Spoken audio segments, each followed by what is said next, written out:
ঘরোয়া সহজ পদ্ধতিতে ষষ্ঠীর মিষ্টি তোমরা দেখে নাও। খুবই কয়েকটি কম উপকরণ দিয়ে আর খুব তাড়াতাড়ি বানানো যাবে। আর কি কি নিয়েছি সেগুলোও দেখিয়ে দিই। চিনি, লবণ, এলাচ, গুঁড়ো দুধ, ঘি, পেঁপে আর লিকুইড দুধ, এগুলোই নিয়েছি। হ্যাঁ, পেঁপে দিয়ে মিষ্টি। পেঁপেটাকে প্রথমে ভালোভাবে আমরা ম্যাশ করে নেব। তো এটা তোমাদের সবার বাড়িই আছে আশা করছি, বা তোমরা কিন্তু মিক্সিতেও ভালোভাবে ম্যাশ করে নিতে পারো পেঁপেটাকে। এখন পেঁপেটাকে আমি কি করব, সিদ্ধ করে নেব। কড়াইতে দিয়ে দিলাম জল। জলটা একটু গরম হলেই ওর মধ্যে দিয়ে দিচ্ছি অল্প একটু লবণ। লবণ দিয়ে পেঁপেটাকে জলের মধ্যে দিয়ে পুরো 8 থেকে 9 মিনিটের মতো সিদ্ধ করতে রেখে দেব।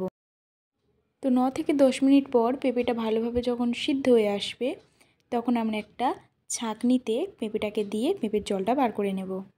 এখন লিকুইড দুধটা কড়াইয়ের মধ্যে দিয়ে দিচ্ছি, দিয়ে ভালোভাবে খুন্তি দিয়ে নাড়তে থাকবো যাতে নিচে না বসে যায়।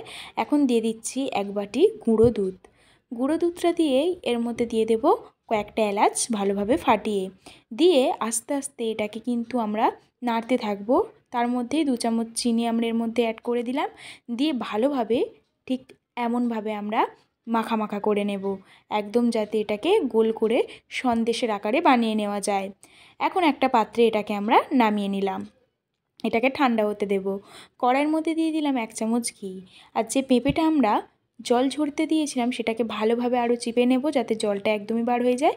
এখন ঘিয়ের মধ্যে ওই পেঁপেগুলোকে দিয়ে তো ভালোভাবে ঘির মধ্যে হালকা লাল লাল করে ভেজে নেব।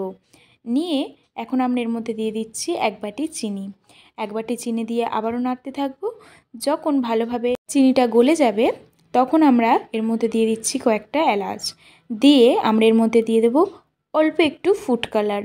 তোমরা এখানে ফুড কালার দিতেও পারো আর নাও দিতে পারো, একটু দেখতে ভালো লাগার জন্য আমরা এখানে ফুড কালার ব্যবহার করেছি।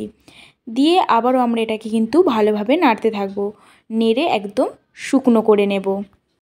এটা হয়ে গেছে, এখন একটা পাত্রে নামিয়ে নিলাম। এখন আমরা হাতে একটু ঘি মাখিয়ে নিয়ে আমরা দুধ দিয়ে যে পুরটা বানিয়েছিলাম সেটা আস্তে আস্তে গোল গোল করে তৈরি করে নেব। এটা কিন্তু আমরা এই যে পেঁপের মাখাটা তৈরি করেছি সেটার মধ্যে দেব। তো চলো তোমরা দেখতে থাকো, আস্তে আস্তে সবগুলোই আমার তৈরি হয়ে গেছে। এখন আমি লাস্টটা বানিয়ে নিচ্ছি। এখন একটু পেঁপের যে মাখাটা সেটা হাতে নিয়ে নিলাম, একটু ছড়িয়ে নিয়ে তার মধ্যে এরকম দুধের পুরটা দিয়ে উপর থেকে আবারও একটু পেঁপের পুর দিয়ে তো ভালোভাবে একসঙ্গে এটাকে গোল করে নিচ্ছি। তো তোমরা দেখতেই পাচ্ছ পুরো লাড্ডুর মতো দেখতে লাগবে আর খেতে কিন্তু অসাধারণ লাগবে।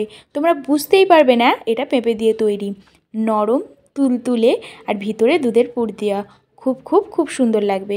ষষ্ঠীতে কিন্তু এটা বানাতেই হবে। আর বাড়িতে এমন সুন্দর মিষ্টি বানাতে হলে দোকান থেকে কেনার দরকার কি, একবার কিন্তু বানিয়ে দেখতেই পারেন।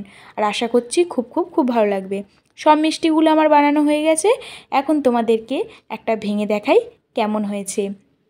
নরম তুলতুলে এমন পেঁপে সুন্দর মিষ্টিটা কেমন লাগলো জানিও। ভালো লাগলে কিন্তু অবশ্যই লাইক, কমেন্ট, শেয়ার করে মাম্পি কিচেন চ্যানেলটাকে সাবস্ক্রাইব করে দিও। সবাই ভালো থেকো।